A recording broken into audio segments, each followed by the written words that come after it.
Jacks. Jacks on the button. Jacks. More jacks. Hooray, more jacks. Everybody's favorite hand to play in poker. Subscribe now to a front row seat for expert hand analysis and world-class cash game strategy. Ace-10 off is, certainly a good enough hand to raise blind versus blind. If villain 3-bets, it's a hand that we can start to begin to consider 4-betting, but yeah, going to be putting in some money here if villain tries any shenanigans. All right, so they just call. Going to start out betting small on 995 rainbow. This is mostly a value bet. I can get value from, worse ace highs, from gut shots, from, like 3 straights like queen jack off, jack 10 off. Hands that might raise, I think some of their gut shots could raise. Their trips probably going to raise. I don't know if they're 5x raises or not, but ace high just has too much value to fold to the flop raise. We turn top pair, top kicker, which is nice. Now we beat 5x and some of the mergier hands that they might raise with. I don't expect them to bet this card, though, with a 5. So when they bet this card, they're essentially saying that they have a 9 or they don't have a 9. And so because it's blind versus blind, it's quite difficult to make trips. So just can't really fold top pair, top kicker, and most likely going to be calling river bets. 7, complete 6-8, but doesn't do anything when they have queen jack or king jack, those types of hands. And then they probably just have some air balls left in their range as well that they can fire this third shell with. So yeah, plan when we call the flop with ace high, we turn top pair, top kicker. I don't think that really significantly improves the value or strength of our hand, but definitely going to be calling a bet here if they do decide to bet. They don't. Nice hand. 2 7s, going to raise it up from the cutoff. It's a hand that, if we did get 3-bet, we're definitely going to be calling a 3-bet. It's pretty good. Quads. So we flop quads, 9-7-7, rainbow. Certainly going to be starting out with a bet. Generally, pair boards start with a small bet, so that's going to be the path that we take if villain does decide to check. They appear to be thinking about something or going to the bathroom. God only knows what they're doing. So yeah, we'll be starting out with a third. Expecting villains, straight draws, 6-8, all their pocket pairs, any kind of 9 that they might have, jack 10, 8-10, all of those to at least call and potentially raise. Overcard turn, it's going to be good for barreling. So when we bet the flop, now like jack 10 and queen jack, jack 10 is a double gut shot now. Queen jack is just a gut shot now. Villain's probably going to recognize that they have a fair amount of 7x in their check call range. So, when I do bet the turn here, and I'm just going to go for a really big bet. When I bet the turn here, I'm kind of saying that I have a 7 or nothing, and it's much easier to have nothing than a 7. So I actually think that I can get bluff caught fairly wide. The 10, I think I'm just going to pile. It completes 6-8. It completes jack 8. If they did call the flop with a king, then I think we can get hero called by worse. So just targeting their bluff catchers. Yeah. Unfortunately, we don't get the call, but pretty happy with my sizing scheme there, and I think it just makes sense.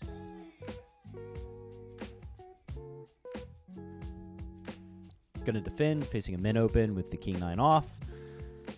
Flopping, top pair, second kicker, pretty good.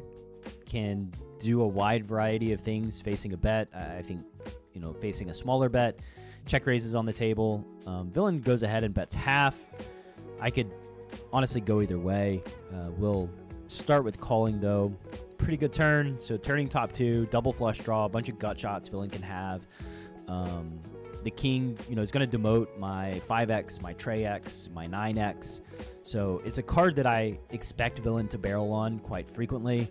And I don't think I'm going to raise. I believe that I'm just going to call the turn. And then, the Trey on the river that completes the flush is not super great for getting more value against villain's bluffs.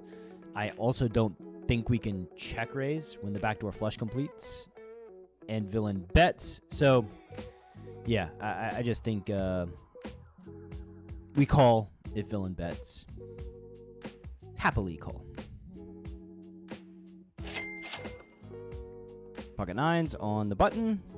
Going to flat, facing a hijack open. We could also 3-bet nines. I think 3-betting is totally reasonable.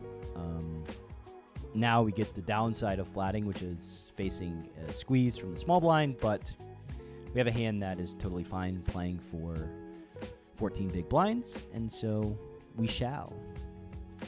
10-10 Trey, not a super scary board. Villain can have a lot of suited broadways that are unpaired, suited ace-x that they opt to squeeze with, potentially suited connectors that they opt to squeeze with. So certainly going to have to start out by calling a bet and facing a third. Pretty easy, and that's pretty good turn card, turning a boat. The SPR is 1.5, so yeah, villain's kind of... We can attack villain in a variety of ways now with our value. We can check back the turn, we can bet facing check, we can call facing bet. We just have a lot of options here being in position.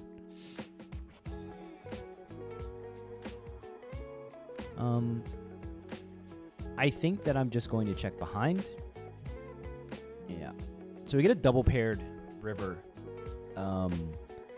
The reason I like checking behind is because we can capture bluffs from, villains like queen jacks and ace kings and those types of hands. Actually kind of an interesting spot now.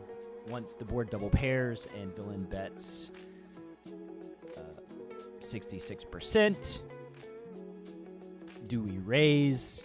I do think villain's 10x is likely to keep barreling on the turn, at least at some frequency. They can certainly be value betting worse, like overpairs and those types of hands. I think they're going to have more overpairs in their range than they will full houses with 10x. So I do believe that I need to go for value here. It's just a matter of what size, and I think size is like really, really interesting here.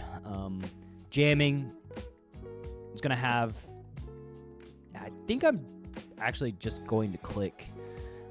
I think that my bluffs would probably just click and not invest the extra $107 facing what is almost certainly a polarized river bet. Yeah, it's kind of weird. I don't know if I like clicking or jamming better, but yeah, I guess clicking got the money, so there you go. Jacks facing a fishy friend, a white belt friend. Pretty pumped about 3-betting. Villain's not going to fold at a super high frequency, so just going to 3-bet and kind of go from there. 4-bet would be tricky. Tricky to navigate, so let's hope for just the cold call.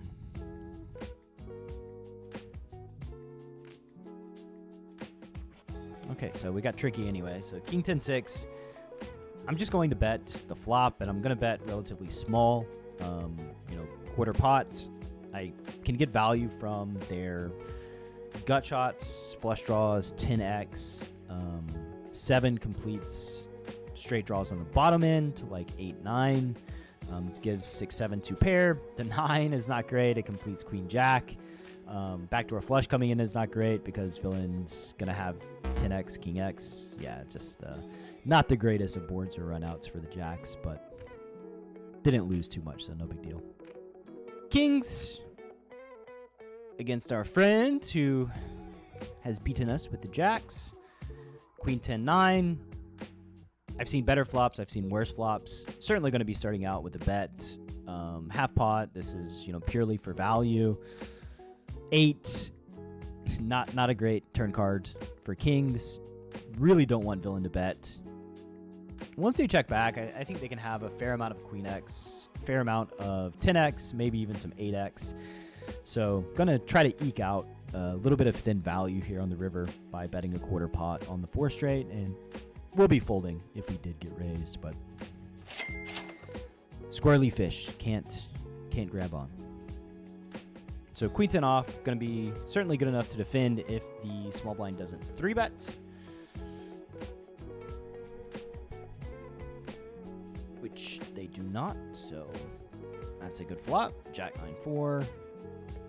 I expect if villain does c-bet here to bet big and heavily check. Facing a big bet, I could raise, I could call. And there's the big bet, so 3/4.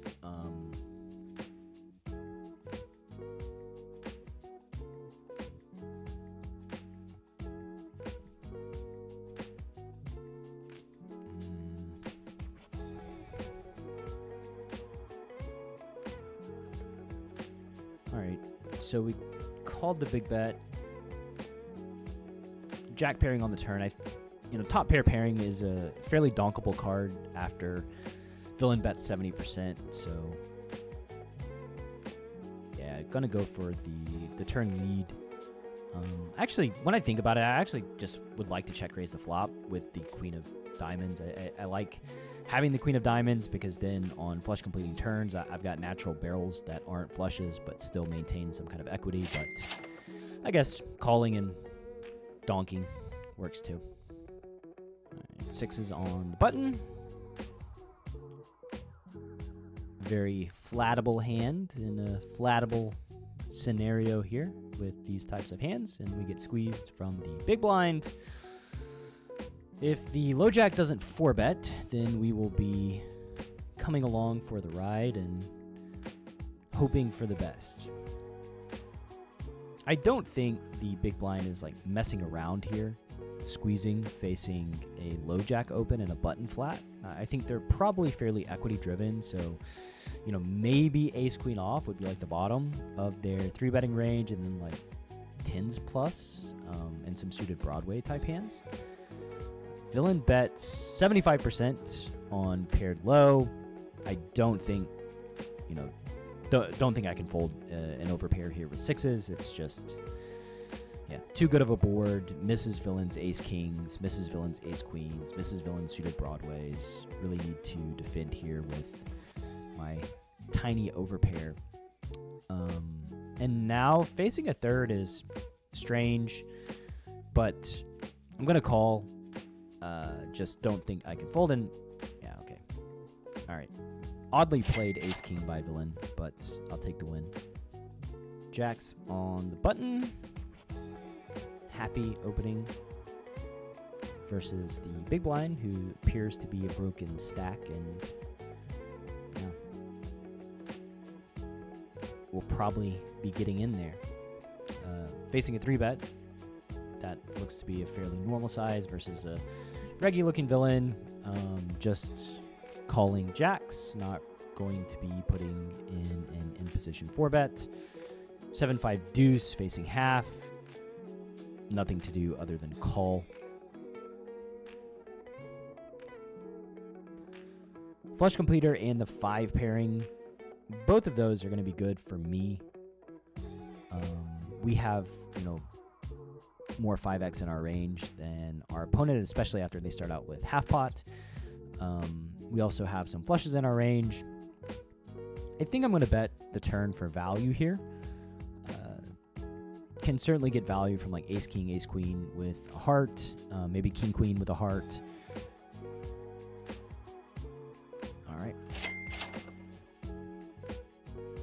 King queen off, easy open. Still have our broken stack villain in the small blind that we can hopefully invite into the mix.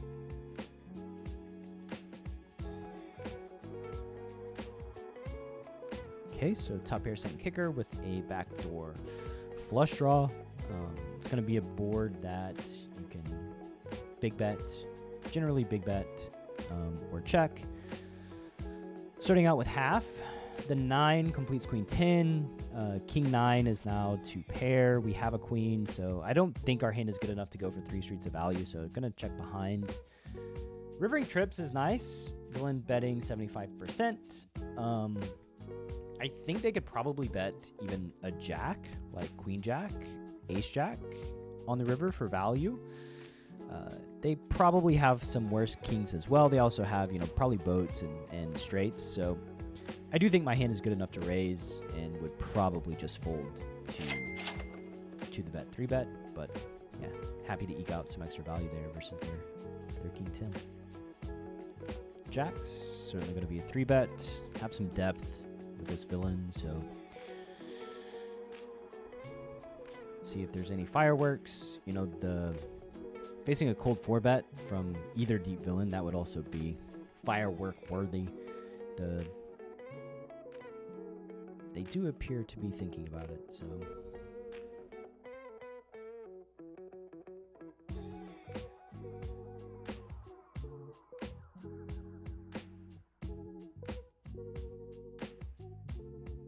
okay, so faded the cold 4-bet. Gonna get 4-bet here at a relatively high frequency.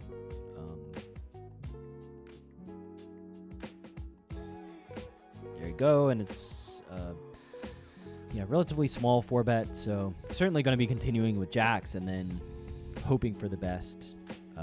Queen 9. They're going to have ace queen. I'm going to have ace queen. They're going to be 4-betting ace queen off and probably calling with ace queen suited. I'll be calling with ace queen off and ace queen suited. I'll have 9s. I don't think they're 4-betting 9s, so I actually think that I do have more of the top tiered hands than them. Once the 9 pairs, though, that reduces my combos of 9s to 1. So I will say I think I need to bet the turn. Potentially get some value from ace high, thinking that I can have hands like under pairs. But I really think that my range just wants to bet here on the turn, considering its makeup is like, gut shots that are unpaired, as well as boats. 7 on the river. I'm just going to check behind. I don't think my hand is strong enough to get multiple streets of value. So, very nice. All right, we got more jacks. This is a session filled with jacks, apparently.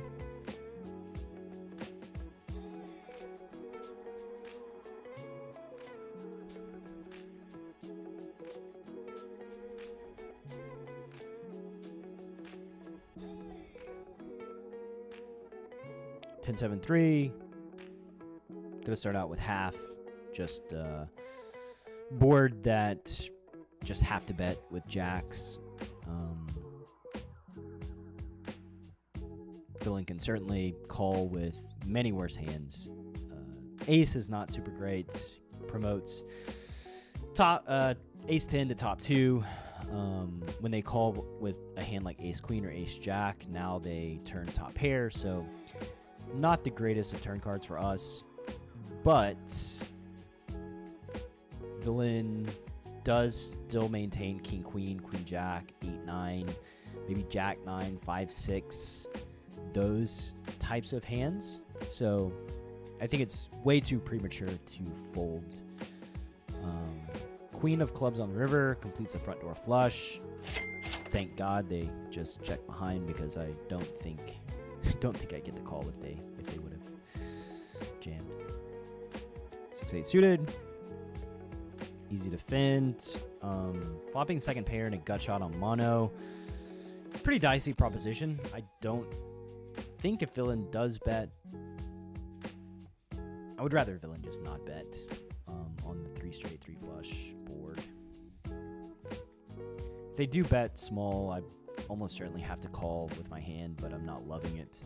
Them checking behind. Also don't love that. I'm not really loving very much about this situation, to be honest. They can certainly, check back some of their top pairs, some of their over pairs. They maintain value when they check back, but facing a third on the turn, we just have to call. ace on the river, pretty innocuous, honestly. I don't know that villain bets a lot of their ace X on the turn. If they have, like, yeah.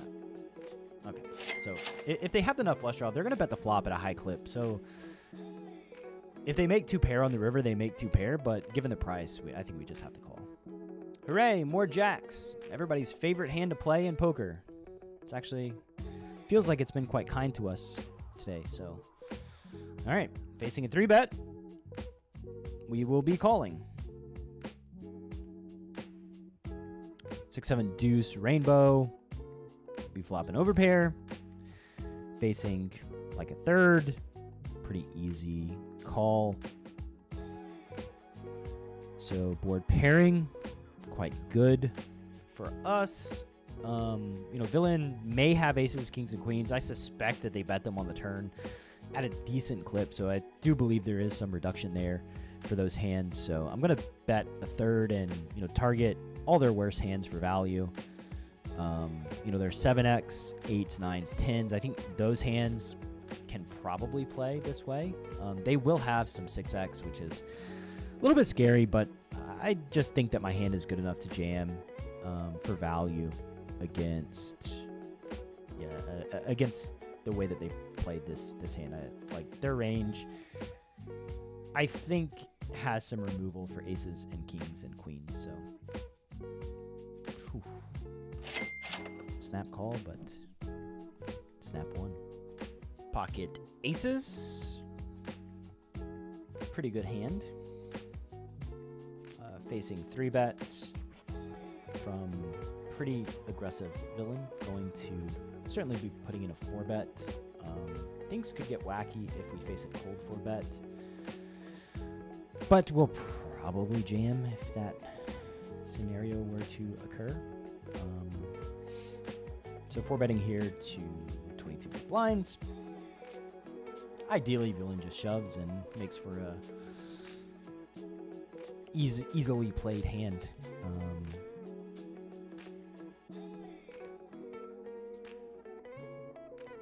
Okay, so villain tank calls. 10-8, 4 with 2 diamonds. Really easy board for us to start out with a quarter. Plan is to put all the money in at some point, assuming we don't get, like, you know, the run out of death. But yeah, pretty safe board.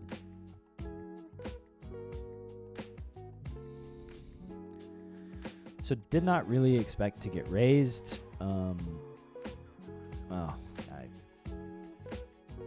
I should have jammed the flop, I think. The Jack of Diamonds is pretty atrocious turn card. We don't have a diamond, so villain can maintain all of their flush draws. They still have sets. With the SPR being what it is, I'm going to check the river. I just think that villain can still check behind flushes. They can check behind sets. I don't know what I'm targeting when I jam. I hope to God they don't jam if I check. I'm not sure if I'm supposed to check fold. Probably. Just can't really imagine a bluff that takes this line. Like, we have the ace of clubs, so we block their backdoor nut flush draws.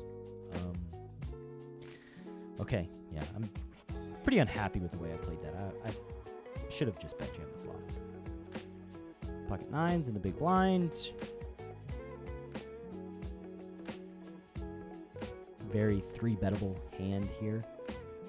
If villain 4-bets, we have a little bit of depth and certainly a hand that's strong enough to call the 4-bet.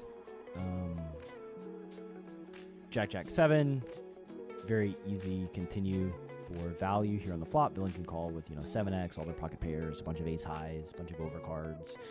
Just, yeah.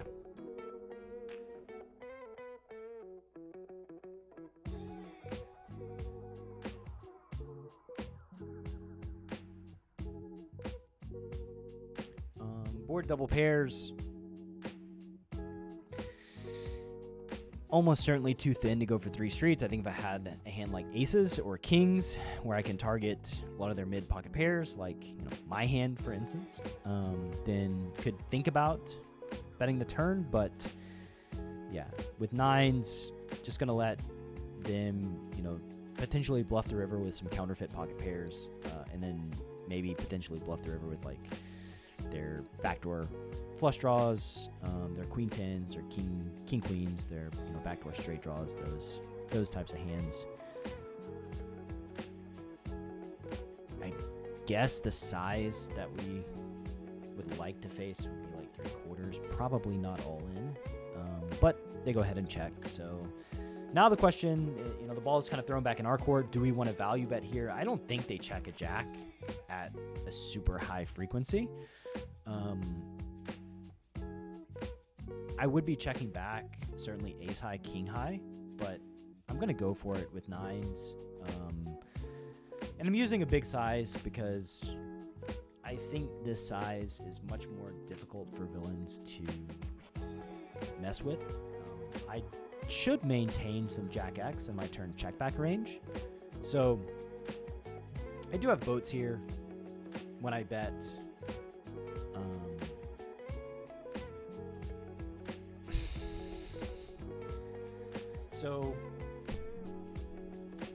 Oh man, what a spot. Do you really check a jack on the river hoping that I bet? You're hoping that I bet a hand like queens and kings and call it check raise all in when you check? Maybe you're hoping that I bluff when you have a boat? Man, it seems like betting would be fairly ideal after I check back the turn if you did have a jack. I'm quite suspicious.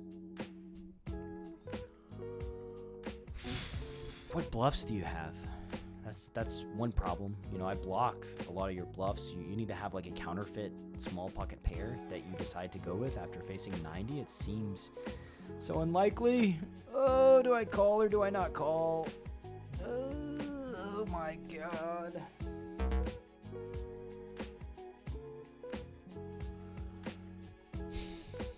I don't know about that one.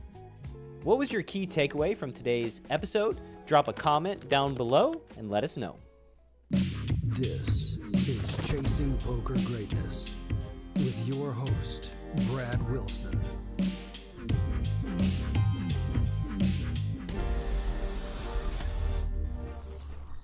Coach Brad approved. Are you a lone wolf searching for the ultimate pack? The CPG Wolf program is a close-knit brotherhood hell-bent on one thing only: chasing poker greatness. Powered by bleeding-edge wolf strats and led by Coach Brad and his lieutenants, CPG Wolves are systematically prepared for almost any spot they'll encounter on the green felt. If you want to plug into an elite team and have a step-by-step game plan to realize your full poker potential, you can apply at cpgwolves.com. Space is limited, and the pack is only as strong as its weakest member.